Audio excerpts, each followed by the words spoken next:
arms up to the sky. The reason you do this is that it levels out your hips, okay? So if you were standing like this, you can't do it when you try to reach up really tall. So you're reaching up tall, and when you bring your arms down, you're going to bring them down to 90 degrees, okay? And so I just want you to imagine forward and back, forward and back. Relax. And remember when you're running that it's not like this, that it's actually like swinging your elbows forward and back, okay? So this is a really good tip that you can give a participant. You see them starting to do a lot of this as the run goes, and just have them reset. If you have them reach up, they're not automatically going to come down and start doing this. They're going to reach up, and then they're going to come down 90 degrees, and they're going to get back to going forward and back. A lot of times when you're out on the run, the thing that you'll hear is my back is bothering me, and so very simply just have them pause, reach up. It's going to get that tail tuck. So it's the same as when I say, hey, tuck your tail, tuck your tail. This is actually going to force them to do it, and then they're going to get back into that good posture. Any questions about good running posture? Okay. Next, we're going to move on then, and we get into landing on your midfoot.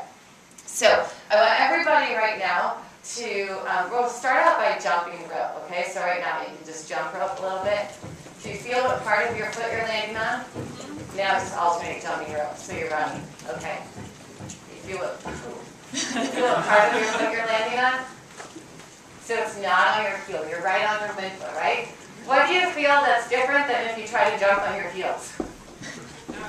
Ouch, right? You know how you have been running up along someone, or maybe it's been us at one point, and they just feel like, right? You're like, wow, that person lands heavy. Landing heavy has nothing to do with someone's body weight. It has to do with what part of their foot they're landing on and how soft their joints are. So if someone's running and everything is out here stiff, and they're just bounding from step to step, it's going to feel like they're running heavy.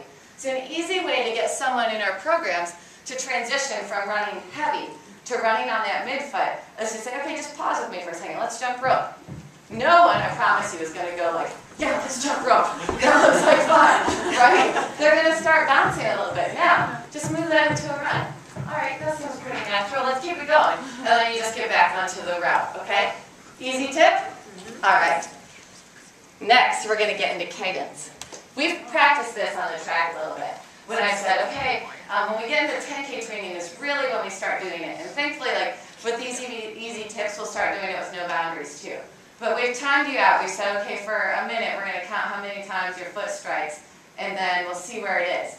With the idea being that if you're just counting your right foot, we want it to be 90. So the total foot strikes is 180, right? Some people are going to be just a little bit above that. Some people are always going to be just a little bit below. But you want to be somewhere in that range. Most of us are going to be a little bit low. And so when we're running, it's like we're trying to move a lot at once. Anybody in here cycle? You do. You all cycled as kids at some point, right? Yeah. All right, so some of us learned as adults, but if you cycled as a kid, do you remember when you were trying to go up like on that first 10 speed that you had, and you're like, I'm just going to power my way through it, and I'm going to put all my body weight, and you were like 60 pounds, so you were like putting all of your weight on one side and all on another? That's like trying to move a box of rocks across the room by picking up the whole box and just lugging it across the room and then setting it down.